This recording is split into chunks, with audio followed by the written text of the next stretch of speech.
In today's video, I'm going to teach you how to connect a button to another page in Framer. We'll walk through a simple example together so you can follow along in your own project. By the end, you'll know exactly how to make any button take your visitors to the right page on your site. First, open your Framer project and go into the Framer editor.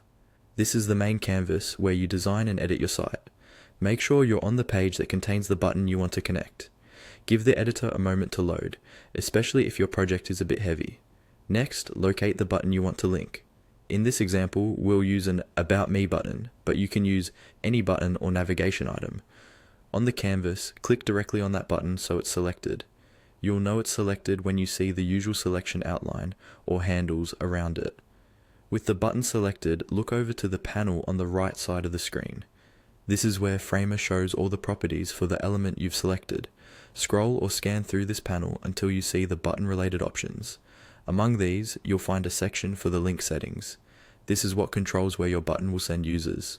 Right now, you'll see that the link field is empty for this button. That means it doesn't go anywhere yet. Click on that link field and choose where you want the button to redirect. You can select another page in your project, a specific route like an About page, or even an external URL if needed. For this walkthrough, select the internal page that corresponds to your About content. Once selected, Framer will save that link setting automatically.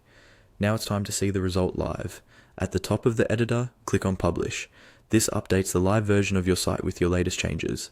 After clicking Publish, confirm by clicking Update, so Framer pushes the new version online. When the publish is complete, Framer will show you your website URL. Click on the website name to open it in a new browser tab.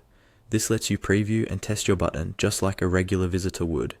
On your live site, find the same About Me button and click it.